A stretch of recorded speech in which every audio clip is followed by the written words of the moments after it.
Khalid bin Walid radhiyallahu anhu.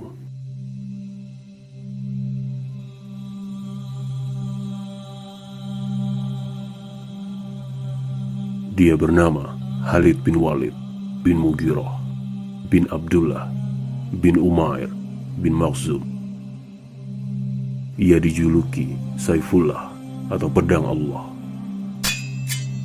Ia seorang pahlawan Islam, panglima para mujahid, dan pemimpin pasukan yang selalu dibantu oleh Allah Subhanahu wa Ta'ala.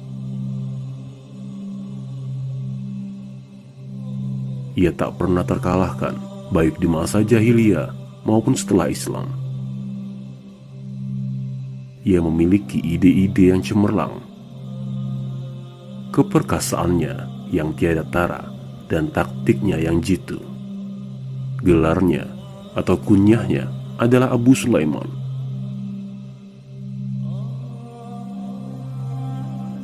Ayahnya bergelar Abdus Syam. Ia salah seorang hakim di kalangan bangsa Arab pada masa jahiliyah. Ia juga salah seorang pemimpin terkemuka suku Quraisy. Kekayaan yang dimilikinya sangatlah banyak, sampai seluruh suku Quraisy mesti berkumpul untuk membungkus Ka'bah dengan kiswah, sementara ia cukup sendirian saja untuk melakukannya. Ia termasuk orang yang mengharamkan khamar di masa jahiliyah. Ia sempat bertemu dengan masa Islam pada saat berusia sangat lanjut. Akan tetapi, ia memusuhi Islam dan menentang dakwahnya, sampai ia meninggal 3 bulan setelah hijrahnya Rasulullah. Ibunya bernama Asma atau yang dikenal dengan Lubabah. Khalid bin Walid adalah seorang penunggang kuda yang tangguh dan pahlawan suku Quraisy. Ia terjun dalam perang Badar, perang Uhud, dan perang Khandaq di barisan kaum musyrikin. Kemudian ketika Allah Subhanahu wa Ta'ala menginginkan kebaikan untuknya, Allah Subhanahu wa Ta'ala memasukkan rasa cinta Islam ke dalam hatinya. Khalid bin Walid telah mengikuti berbagai peperangan. Tak sejengkal pun bagian tubuhnya melainkan terdapat cap syuhada atau bekas besetan pedang atau tusukan tombak. Ia pernah berkata, "Malam dikala aku dihadiahi seorang pengantin, atau aku diberi kabar gembira dengan kelahiran anakku, tidaklah lebih aku sukai daripada malam yang sangat dingin dalam barisan pasukan kaum muhajirin, dan di saat paginya aku akan berhadapan dengan musuh."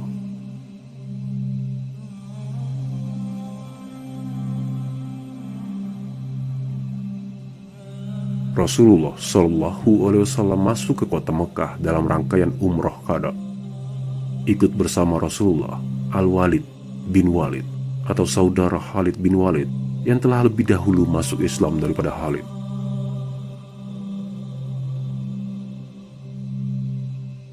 Kemudian Walid mencari-cari saudaranya yakni Khalid, tetapi tidak menemukannya.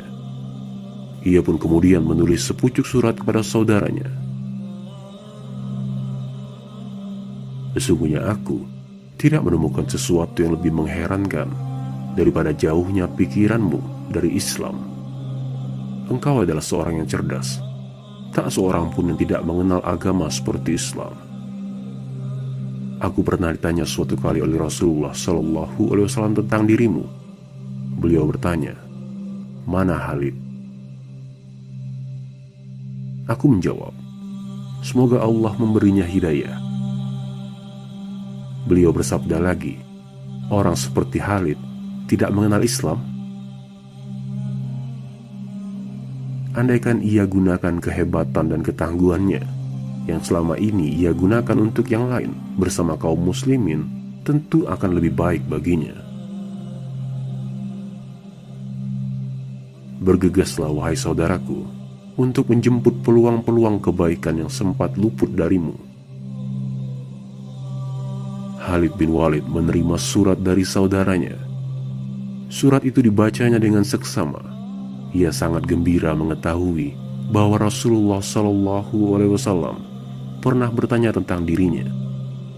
Hal itu semakin mendorongnya untuk masuk Islam. Cahaya keyakinan pun mulai berkilau di hatinya yang suci.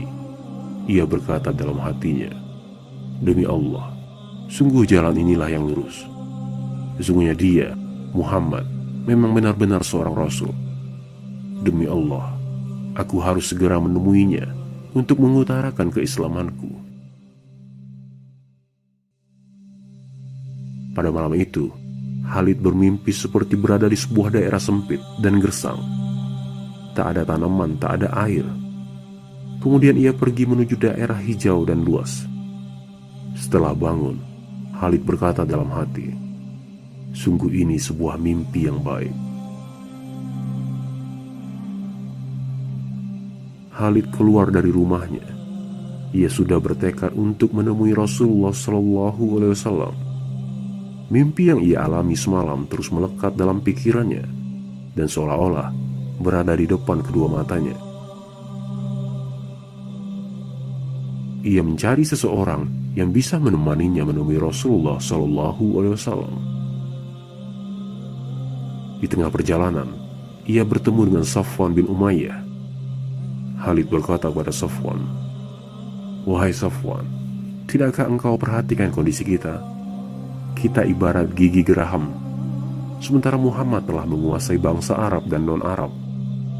Kalau kita datang menemui Muhammad, lalu kita ikuti langkahnya, niscaya kemuliaan Muhammad juga kemuliaan kita." Safwan bin Umayyah sangat enggan menerima ajakan Khalid. Ia berkata, "Andaikan tak ada lagi tersisa selain diriku sendiri, sungguh aku tak akan pernah mengikutinya selama-lamanya." Akhirnya Khalid bin Walid meninggalkan Safwan bin Umayyah. Ia berkata dalam hati, "Orang ini saudara dan bapaknya terbunuh di perang Badar."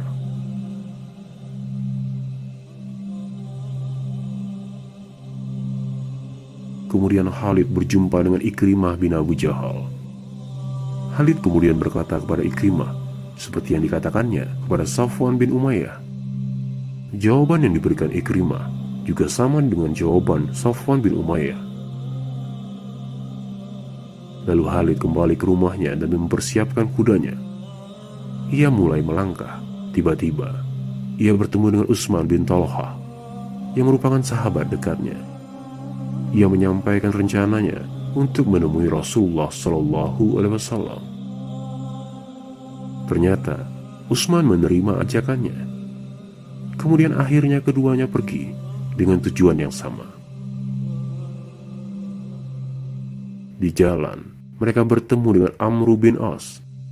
Amru berkata kepada keduanya, "Mau kemana kalian?" tanya Amru. "Apa yang menyebabkan engkau keluar di waktu begini?" Keduanya balik bertanya, "Kalau kalian, apa yang menyebabkan kalian keluar?" Amru balas bertanya, "Untuk masuk Islam dan mengikuti Muhammad," jawab Khalid dan Utsman serentak. "Itulah yang membuat aku datang ke sini," timpal Amru sambil tersenyum. Mereka pun berangkat sampai tiba di Madinah. Di jalan, sebelum bertemu Rasulullah, Khalid bertemu dengan saudaranya, Al-Walid. Al-Walid berkata, "Cepatlah, sesungguhnya Rasulullah SAW telah mengetahui kedatanganmu, dan beliau sangat gembira dengan kedatanganmu. Beliau sedang menunggu kalian." Mereka mempercepat langkah dan segera masuk menemui Rasulullah SAW. Khalid lebih dulu masuk, dan ia segera menyampaikan salam pada Rasulullah. Rasulullah membalas salamnya dengan wajah berseri. Khalid segera berucap, "Sesungguhnya aku bersaksi bahwa tiada Tuhan selain Allah, dan bahwa engkau adalah utusan Allah." Rasulullah SAW bersabda, "Mari ke sini." Ketika Khalid bin Walid mendekat, Rasulullah SAW bersabda, "Segala puji bagi Allah yang telah menunjukimu. Aku memang sudah melihat kecerdasan dalam dirimu, dan aku berharap semoga kecerdasan itu membawamu pada kebaikan." Setelah membaiat Rasulullah SAW, Khalid berkata, "Wahai Rasulullah, aku telah banyak berada pada posisi yang menentang kebenaran. Maka berdoalah kepada Allah untuk mengampuni aku." Rasulullah SAW bersabda, "Islam akan menghapus segala dosa yang telah berlalu." Khalid melanjutkan, "Wahai Rasulullah, doakanlah aku." Rasulullah SAW bersabda, "Ya Allah, ampunkanlah Khalid atas segala perbuatannya yang menghalangi manusia dari jalanmu." Kemudian Utsman bin Thalhah dan Amr bin As maju dan membaiat Rasulullah SAW.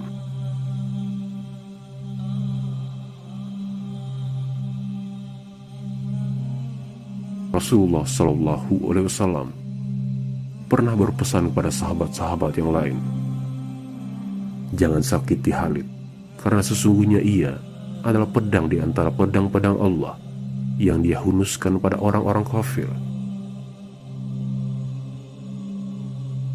Suatu kali, Khalid bin Walid berjumpa dengan Abu Bakar As-Siddiq. Ia berkata dalam hati, "Aku akan sampaikan mimpi yang pernah kualami kepada Abu Bakar." Setelah Khalid menceritakan kepada Abu Bakar mimpi yang ia alami, Abu Bakar berkata, "Sesungguhnya daerah hijau yang luas itu adalah jalan keluar yang menjadi tempat Allah menunjukimu pada Islam. Dan sesungguhnya daerah yang sempit itu adalah masa yang engkau lalui dalam kemusyrikan." Khalid bin Walid telah masuk Islam.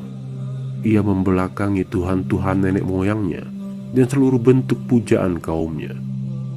Bersama Rasulullah SAW dan kaum muslimin lainnya, ia menyongsong dunia baru. Allah Subhanahu wa Ta'ala telah menakdirkannya berada di bawah panji Rasulullah dan kalimat tauhid. Pada saat pembebasan Mekah, Rasulullah SAW memerintahkannya untuk masuk ke Mekah dari arah atas. Khalid dan orang-orang bersamanya masuk ke Mekah dari tempat yang diperintahkan oleh Rasulullah SAW. Ia dihadang oleh beberapa orang kaum Quraisy. Di antara mereka ada Safwan bin Umayyah, Ikrimah bin Abu Jahal, dan Suhail bin Amr. Mereka menghalangi Khalid untuk masuk dan bahkan menghunus senjata serta melemparinya dengan katapel. Khalid mengobarkan semangat sahabat-sahabatnya dan memerangi kaum Quraisy tersebut. Sebanyak 24 orang kaum Quraisy menemui ajal, sementara 2 orang kaum muslimin menemui syahadat. Akhirnya Allah Subhanahu wa Ta'ala menyempurnakan pembebasan Mekah untuk Rasulnya dan segenap kaum muslimin. Rasulullah SAW mengirim sebuah pasukan yang berjumlah sebanyak 3.000 prajurit ke daerah Mu'tah untuk membalas dendam terhadap kematian Harits bin Umair Al-Azdi radhiyallahu anhu yang diutus oleh Rasulullah SAW untuk membawa suratnya kepada Raja Busra guna menyerunya masuk Islam. Rasulullah SAW memilih Zaid bin Haritsah untuk memimpin komando pasukan. Rasulullah SAW berpesan kepada mereka, Zaid bin Haritsah yang akan menjadi komandan. Jika ia terbunuh, maka komando pasukan diambil oleh Ja'far bin Abu Thalib. Jika Ja'far terbunuh, maka pimpinan diambil oleh Abdullah bin Rawahah. Jika Abdullah bin Rawahah juga terbunuh, maka silahkan kaum muslimin memilih di antara yang mereka ridhoi untuk menjadi pimpinan. Berita tentang bergeraknya pasukan muslimin sampai ke telinga musuh. Raja Heraklius, penguasa Romawi, segera mengumpulkan pasukan yang berjumlah lebih dari 100.000 prajurit untuk mempertahankan wilayahnya. Turut bergabung ke dalam pasukan tersebut 100.000 orang Arab Badui yang musyrik. kedua pasukan bertemu di daerah Mu'tah. Peperangan sengit pun mulai berkecamuk. Pasukan muslimin sebanyak 3.000 orang akan menghadapi serangan 200.000 orang. Kaum muslimin terjun ke dalam peperangan yang tak seimbang itu tanpa rasa gentar. Kaum muslimin tidak berperang dengan mengandalkan jumlah, kekuatan, atau banyaknya pasukan. Mereka berperang dengan agama yang Allah telah muliakan mereka dengannya. Mereka menyongsong pintu-pintu syahadah dengan penuh sukacita dan keberanian yang menakjubkan. Allah Subhanahu wa Ta'ala telah memberitahu Rasul-Nya semua hal yang terjadi pada para sahabat. Beliau naik ke mimbar. Setelah memuji dan menyanjung Allah Subhanahu wa Ta'ala, beliau bersabda kepada para sahabat yang hadir, "Sesungguhnya saudara-saudara kalian telah berhadapan dengan musuh. Pertama kali, panji dipegang oleh Zaid bin Haritsah. Ia berperang dengan gagah berani sampai akhirnya syahid. Kemudian panji diambil oleh Ja'far bin Abu Thalib. Ia berperang sampai akhirnya juga syahid. Setelah itu, panji diambil oleh Abdullah bin Rawahah. Lalu ia berperang sampai akhirnya jatuh syahid. Terakhir, panji diambil oleh pedang di antara pedang-pedang Allah. Maka Allah menenangkan kaum muslimin di bawah komandonya." Setelah syahidnya 3 orang komandan kaum muslimin tersebut, Rasulullah SAW menengadahkan wajahnya dan berdoa, "Ya Allah, dia adalah pedang di antara pedang-pedangmu, maka menangkanlah ia." Sejak hari itu, Khalid bin Walid dijuluki dengan Saifullah atau pedang Allah. Kejeniusan Khalid bin Walid secara militer tampak sangat jelas di perang Mu'tah. Setelah gugurnya 3 orang komandan sebelumnya, mulanya panji diambil oleh Sabit bin Akram radhiyallahu anhu. Panji itu dipegangnya dengan tangan kanannya dan diangkatnya tinggi-tinggi di tengah-tengah pasukan kaum muslimin agar barisan kaum muslimin tidak kocar-kacir. Belum beberapa saat, Sabit bin Akram memegang panji itu. Ia segera berlari menuju Khalid bin Walid dan berkata kepadanya, "Ambillah panji ini, wahai Abu Sulaiman." Dengan penuh adab dan rendah hati, Khalid berkata, "Tidak, tidak, aku tak akan memegang panji itu. Engkau yang lebih berhak memegangnya karena engkau lebih tua dan ikut dalam perang Badar." Sabit bin Akram berkata, "Ambillah, karena engkau yang lebih berpengalaman dariku dalam berperang. Demi Allah, aku tidak mengambil panji ini kecuali untuk menyerahkannya kepadamu." Kemudian Sabit bin Akram berteriak kepada seluruh pasukan, "Apakah kalian ridho dengan kepemimpinan Khalid?" Mereka serentak menjawab, "Ya." Khalid kemudian segera mengambil panji dengan tangan kanannya dan membawanya ke depan barisan. Ia berperang dengan sangat berani. Tidak pernah terlihat seorang seberani dirinya, dan tidak satu pun yang tidak terkena luka kecuali bagian kanannya. Dengan pasukan yang terbatas itu, sepanjang siang di hari pertama peperangan, ia berhasil bertahan di hadapan lautan pasukan Romawi yang sangat besar. Khalid bin Walid merasa perlu untuk melakukan semacam tipu muslihat perang guna menimbulkan rasa takut dan gentar di hati pasukan Romawi dan kaum musyrikin lainnya, sehingga ia bisa pulang bersama pasukan muslimin tanpa dikejar oleh pasukan Romawi dan kaum musyrikin. Ia sangat menyadari bahwa untuk bisa lolos dari cengkraman mereka sangatlah sulit. Seandainya pasukan muslimin terlihat lari, musuh akan mengejar.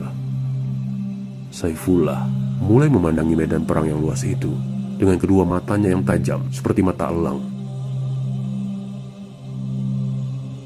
Ia berpikir keras, mencari cara melepaskan pasukan muslimin dari krisis yang ada di hadapannya. Di sini, Khalid menampakkan kejeniusannya, kemahiran, dan kecerdasannya dalam berinteraksi dengan kondisi yang sangat sulit. Pada pagi hari kedua, Khalid mengubah posisi pasukan dan menyusun strategi dari awal. Pasukan yang semula di barisan depan diletakkannya di barisan belakang, dan pasukan yang di sayap kanan ditempatkannya di sayap kiri, dan begitu juga sebaliknya. Ketika pasukan musuh melihat hal itu, mereka seakan tak mengenali pasukan baru ini. Mereka berkata sesamanya, bantuan telah datang pada mereka. Akhirnya mereka mulai merasa gentar. Setelah kedua pasukan bertemu dan saling menguji kekuatan lawan beberapa saat, Khalid mulai mundur bersama beberapa pasukan sedikit demi sedikit, dengan tetap menjaga komposisi barisan pasukan. Pasukan Romawi dan kaum musyrikin tidak berani mengikuti kaum muslimin, karena mereka mengira bahwa kaum muslimin sedang menipu mereka dan berusaha melakukan muslihat untuk menjebak mereka ke padang pasir yang tak bertepi. Begitulah, akhirnya pasukan musuh kembali ke negeri mereka dan tidak berpikir untuk mengejar pasukan muslimin. Di bawah komando Khalid bin Walid, kaum muslimin berhasil meninggalkan medan perang dalam keadaan selamat sampai kembali ke Madinah. Rasulullah SAW telah berpulang ke hariban Tuhannya setelah Allah Subhanahu wa Ta'ala menenteramkan jiwanya, menyempurnakan nikmatnya terhadap hamba-hambanya, dan menyempurnakan agama yang telah Dia ridhoi sebagai konsep hidup untuk seluruh makhluknya.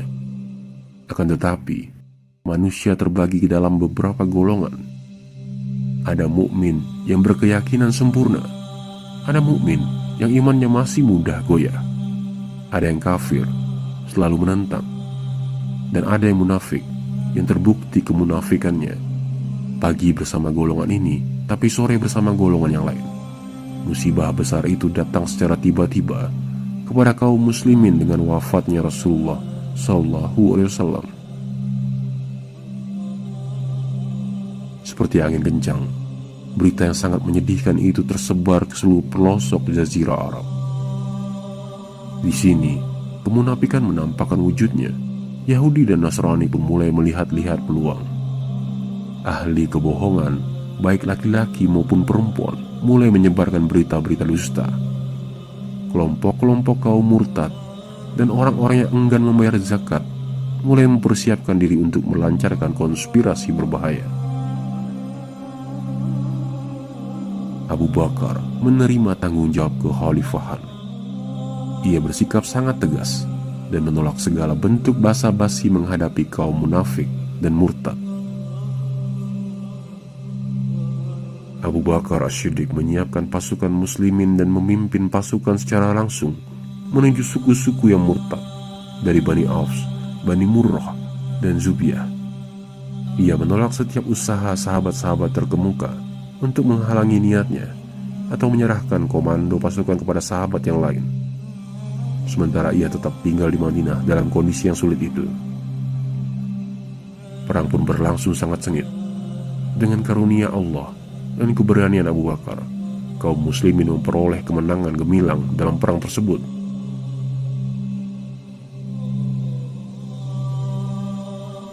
Belum berapa lama pasukan muslim beristirahat di Madinah, Khalifah kembali memanggil mereka untuk bersiap menghadapi perang kedua. Berita tentang pemberontakan kaum murtad dari waktu ke waktu semakin mengkhawatirkan. Akhirnya As-Siddiq kembali berniat untuk memimpin pasukan kedua ini secara langsung. Para sahabat terkemuka sudah tak bisa menahan diri lagi. Mereka telah sepakat agar Khalifah tetap berada di Madinah. Melihat kesepakatan para sahabat tersebut, Khalifah Abu Bakar akhirnya bersedia untuk tetap berada di Madinah. Kemudian ia menoleh pada Khalid bin Walid, sang pedang Allah, pahlawan Islam, panglima jenius, seseorang yang tidak pernah absen dari berbagai peperangan dan sangat terlatih serta berpengalaman di arena jihad.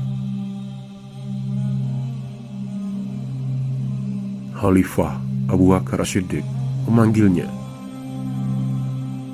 Khalifah menyerahkan komando pasukan kepadanya dan ia taat menerima amanah tersebut. Setelah itu, Khalifah mengumumkan hal tersebut kepada seluruh pasukan. Ia berkata, "Berangkatlah dengan nama Allah dan diiringi keberkahannya.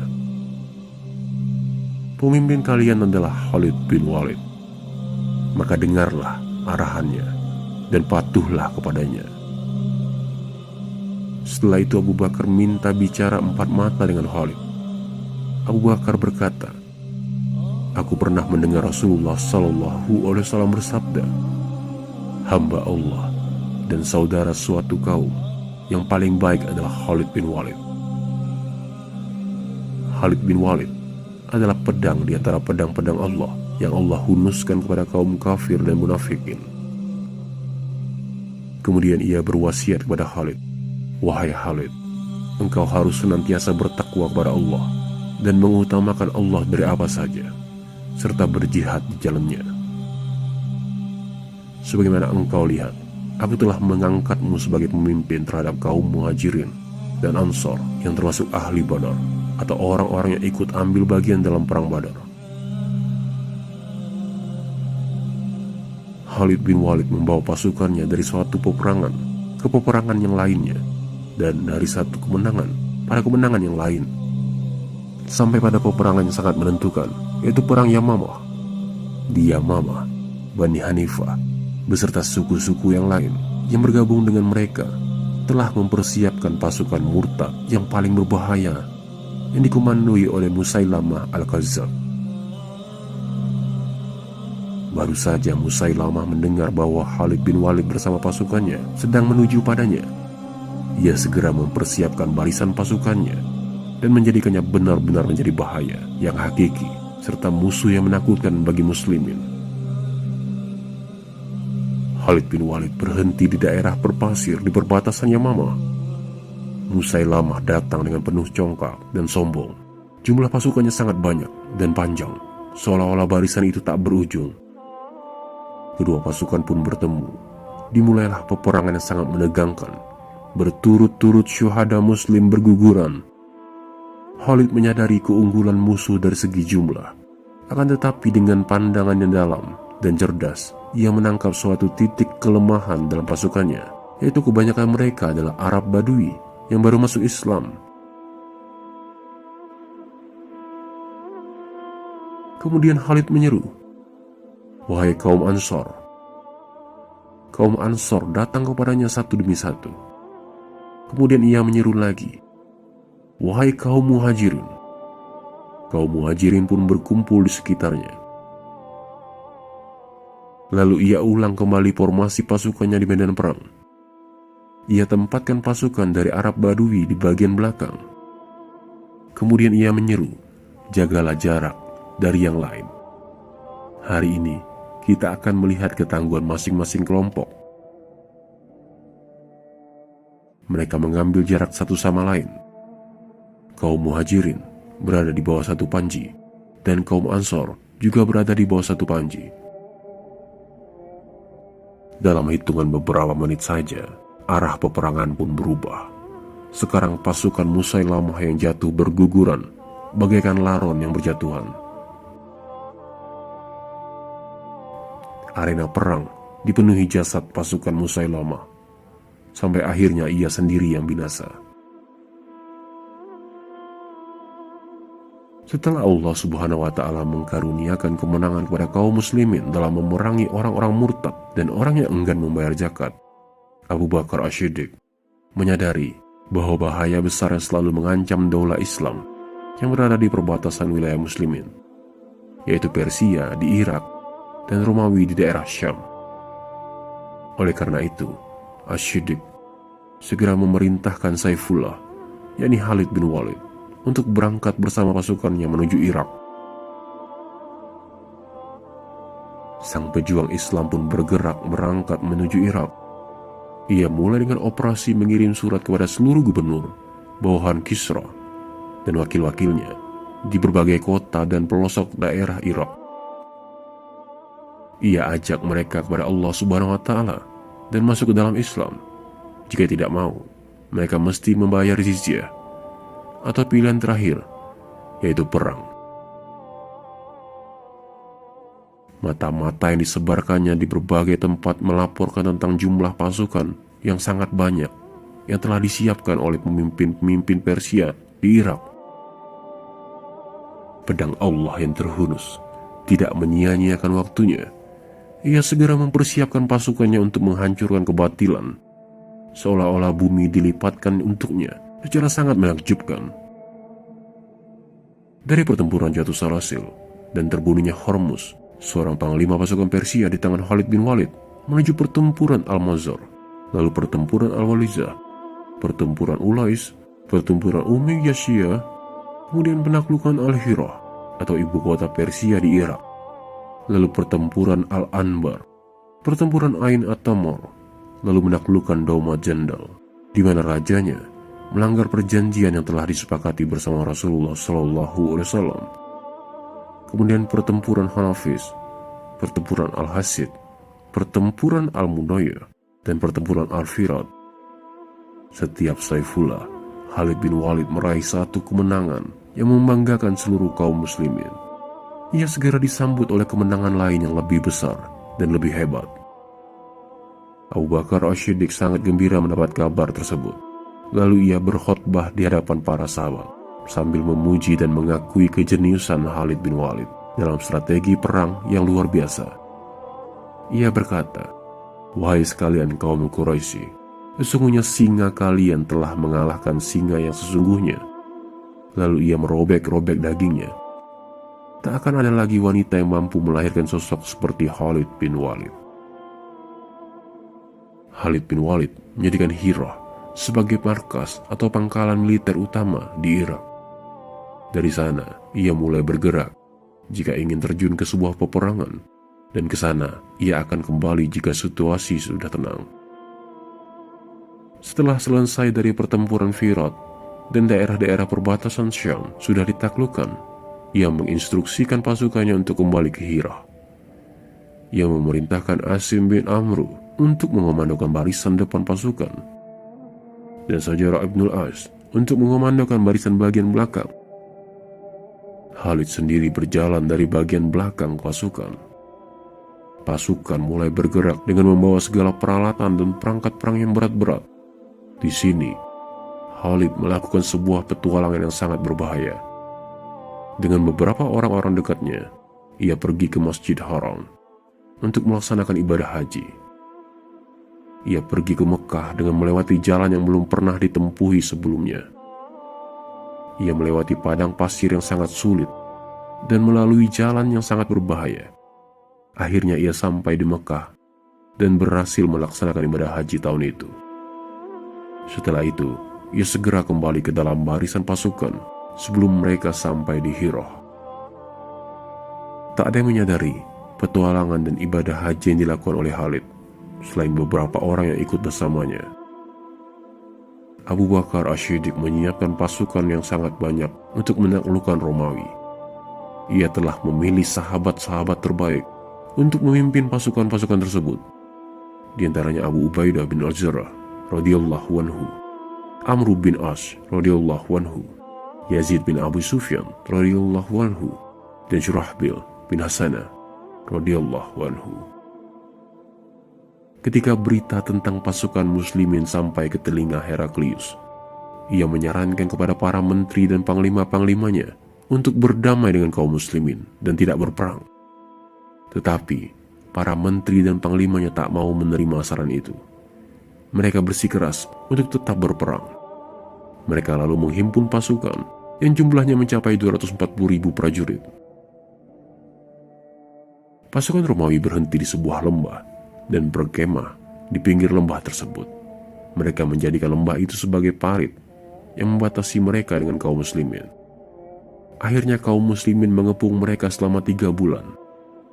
Kedua pasukan sama-sama tidak bisa saling menyerang. Ketika pengepungan tersebut cukup lama dan cukup berat bagi kaum muslimin, mereka mengirim surat kepada khalifah untuk mengabarkan bahwa jumlah pasukan Romawi yang sangat banyak dan meminta bantuan kepada khalifah. Setelah Abu Bakar As-Siddiq membaca surat dari para komandan tersebut, segera terlintas dalam pikirannya nama seorang pembungkam kaum murtad penakluk Irak, pedang Allah yang selalu terhunus, dan pahlawan yang tak terkalahkan, yaitu Khalid bin Walid radhiyallahu anhu. Wajah Khalifah segera bersinar. Ia berkata dalam hati, Khalid yang cocok untuk tugas ini. Demi Allah, aku akan membuat bangsa Romawi melupakan bisikan-bisikan setan dengan kedatangan Khalid bin Walid. Abu Bakar As-Siddiq menulis surat pada Khalid bin Walid. Dalam surat itu, ia menyayangkan petualangan Khalid yang berbahaya, tetapi sekaligus memberi selamat atas kemenangannya. Khalifah juga mengingatkan dan memberinya nasihat, lalu memotivasinya untuk membantu saudara-saudaranya para komandan perang di Syam dan menyempurnakan nikmat Allah terhadapnya dengan menaklukkan Syam, sebagaimana ia telah menaklukkan Irak, serta dengan menghancurkan kekuatan Romawi, sebagaimana ia telah menghancurkan kekuatan Persia. Khalifah menulis kepadanya, berangkatlah sampai engkau berjumpa dengan pasukan kaum muslimin di Yarmuk, karena sesungguhnya mereka sekarang dalam keadaan sedih dan gelisah. Tapi jangan lakukan lagi apa yang telah engkau lakukan, karena sesungguhnya dengan pertolongan Allah, tak seorang pun yang dapat membuat pasukan gelisah seperti halnya dirimu, dan tak seorang pun yang dapat menghilangkan kecemasan dari pasukan selain dirimu. Semoga niat yang baik dan kemenangan selalu menyertaimu, wahai Abu Sulaiman. Maka sempurnakanlah perjuangan, dan semoga Allah menyempurnakan nikmatnya untukmu. Jangan sampai kesombongan merasuki dirimu yang akan membuatmu merugi dan hina. Jauhi dirimu dari menyebut-nyebut amal, karena hanya Allah yang berhak menyebut-nyebut karunia-Nya, dan Dialah yang berhak memberi balasan. Khalifah melanjutkan, berangkatlah sampai engkau tiba di Syam. Di sana engkau akan bertemu Abu Ubaidah bin Al-Jarrah bersama pasukannya. Apabila engkau berjumpa dengan mereka, maka engkaulah yang memimpin seluruh pasukan. Khalid bin Walid menaati perintah Abu Bakar As-Siddiq. Ia amanahkan wilayah Irak kepada Musama bin Haritsah. Bersama pasukannya, ia bergerak menuju posisi pasukan muslimin di wilayah Syam. Sebelumnya, ia telah mengobarkan semangat dan mengkokohkan iman seluruh pasukannya. Ia berkata, jangan sampai semangat juang kalian berbeda. Jangan sampai keyakinan kalian lemah. Ketahuilah bahwa sesungguhnya pertolongan itu datang sesuai dengan niat yang terhunjam, dan pahala yang diberikan sesuai dengan tingkat keikhlasan. Sesungguhnya seorang muslim tidak sepantasnya membanggakan sesuatu yang ia lakukan. Karena itu semua atas pertolongan Allah Subhanahu wa Ta'ala. Kata-kata itu telah memberikan pengaruh yang besar dalam jiwa kaum muslimin, sebagaimana yang diharapkan oleh Khalid bin Walid. Dengan semangat luar biasa, mereka melintasi padang pasir yang sangat gersang. Khalid sendiri semakin bertambah keyakinan dan semangatnya saat menyaksikan semangat pasukannya dalam berkorban. Ia berpikir tentang kondisi kaum muslimin yang sedang terdesak oleh pasukan Romawi yang berjumlah lebih besar dan memiliki persenjataan yang lebih lengkap. Ia juga berpikir tentang Amin al-Ummah atau orang kepercayaan umat, yakni Abu Ubaidah bin Al-Jarrah yang sedang memimpin pasukan Islam di sana. Khalid berpendapat untuk memberitahu mereka tentang datangnya bantuan yang akan memberikan ketenangan dan kedamaian dalam jiwa pasukan muslimin yang berada di Syam. Ia juga berpikir setelah Khalifah mengamanahkan kepadanya komando pasukan dan mengutusnya untuk membawahi komandan-komandan pasukan di Syam, menyampaikan kepada Abu Ubaidah bahwa ia sangat menyadari dan mengakui posisi dan derajatnya di tengah-tengah kaum muslimin. Maka Khalid mengirim 2 pucuk surat. Satunya ia kirim ke seluruh pasukan kaum muslimin di Syam yang berbunyi, Amma ba'du, sesungguhnya surat Khalifah telah sampai kepadaku dan menyuruhku untuk bergerak maju menuju kalian. Dan aku sudah siaga, serta akan segera sampai. Jika sudah kalian tangkap bayang-bayang kudaku, maka bergembiralah untuk menyempurnakan janji Allah dan pahala yang besar dari sisinya. Semoga Allah menjaga kita semua dengan keyakinan yang kuat dan membalasi kita dengan pahala mujahid terbaik. Surat kedua ia langsung kirim secara khusus pada Abu Ubaidah. Amma ba'du, sesungguhnya aku berdoa kepada Allah untuk menurunkan kepada kita di hari penuh kecemasan dan terpelihara dari segala yang buruk di dunia ini. Surat Khalifah telah datang kepadaku yang berisi perintah agar aku segera bergerak menuju Syam dan mengomandokan seluruh pasukan. Demi Allah, aku tak pernah meminta hal itu dan tidak pula aku menginginkannya. Ketika aku diserahkan amanah tersebut, maka tetaplah engkau pada posisimu saat ini.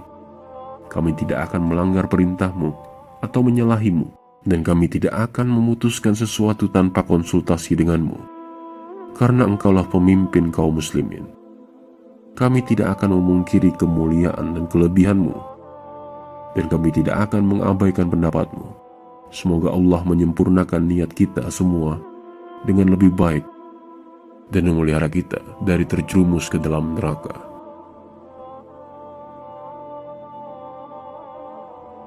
Membaca surat dari Khalid, ia berkata, semoga Allah memberkahi pendapat dan keputusan Khalifah. Semoga Allah memuliakan Khalid. Kemudian ia melanjutkan, aku pernah mendengar Rasulullah SAW bersabda, Khalid adalah pedang di antara pedang-pedang Allah. Ia adalah pemuda terbaik dalam sebuah keluarga. Seluruh pasukan muslimin berkumpul setelah komando dipegang oleh Khalid bin Walid radhiyallahu anhu. Kemudian ia berpidato di depan mereka. Sesungguhnya ini adalah suatu hari di antara hari-hari Allah. Tidak sepantasnya ada kesombongan dan kezoliman. Ikhlaskanlah niat jihad kalian dan tujuan Allah Subhanahu wa Ta'ala dengan amal kalian. Setelah itu, sang pahlawan yang tak terkalahkan ini memegang tali kekang kudanya, lalu mengangkat panji tinggi-tinggi seraya menyerukan pekikan jihad, Allahu Akbar. Bertiuplah angin surga. Peperangan berlangsung dengan sangat sengitnya. Pasukan Romawi terjun berpeloton-peloton bagaikan gunung. Mereka menghadapi perlawanan dari kaum muslimin yang tidak mereka duga-duga sebelumnya. Pasukan muslimin memperlihatkan potret perjuangan dan pengorbanan yang sangat mencengangkan dari prajurit-prajurit yang berani mengorbankan jiwa mereka. Pertempuran Yarmuk telah menjadi arena yang jarang ditemukan bagi para prajurit yang berani mati syahid. Kejeniusan Khalid telah mencengangkan pemimpin dan komandan-komandan pasukan Romawi. Hal itu membuat salah seorang di antara mereka bernama Zurzah atau George mengundang Khalid pada salah satu masa istirahat perang. Ketika keduanya sudah bertemu, komandan pasukan Romawi itu bertanya kepada Khalid, wahai Khalid, jawablah dengan jujur dan jangan berbohong, karena seorang yang merdeka tidak akan berbohong, dan jangan pula engkau tipu aku, karena seorang yang mulia tidak akan menipu orang yang berharap secara baik-baik. Demi Allah, apakah Allah pernah menurunkan sebuah pedang dari langit kepada nabinya, lalu diberikannya kepadamu, sehingga setiap kali engkau hunuskan pada suatu kaum, engkau pasti bisa mengalahkannya? Khalid menjawab, tidak. Kalau demikian, kenapa engkau dijuluki pedang Allah? Sesungguhnya Allah Subhanahu wa Ta'ala telah mengutus nabinya pada kami, lalu ia menyeru kami, tetapi kami lari dan menjauh darinya. Kemudian sebagian dari kami mempercayai dan mengikutinya, dan sebagian lagi menjauh dan mendustakannya. Mulanya aku termasuk yang mendustakannya, menjauh, bahkan memeranginya. Lalu Allah Subhanahu wa Ta'ala melembutkan hati kami dan memberi kami petunjuk, sehingga kami mengikutinya. Kemudian beliau bersabda, engkau adalah pedang di antara pedang-pedang Allah yang Dia hunuskan pada kaum musyrikin. Mendengar jawaban itu, komandan Romawi itu menjawab, engkau telah jujur. Lalu ia melanjutkan, wahai Khalid, beritahu aku, pada apa kalian mengajak? Khalid menjawab, kepada syahadat, bahwa tidak ada Tuhan selain Allah, dan Muhammad adalah hamba dan utusannya, serta membenarkan segala hal yang dibawanya dari sisi Allah Subhanahu wa Ta'ala. Komandan Romawi itu mulai mendekati Khalid. Kemudian ia berkata, "Ajarkan aku Islam." Akhirnya Jurzah atau George masuk Islam. Kemudian ia berwudu dan sholat 2 rakaat karena Allah. Hanya itu sholat yang sempat ia kerjakan. Tak berapa lama setelah itu, kedua pasukan kembali memulai peperangan.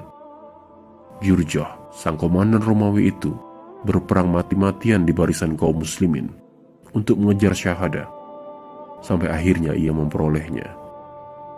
Perang berakhir dengan sangat hebat.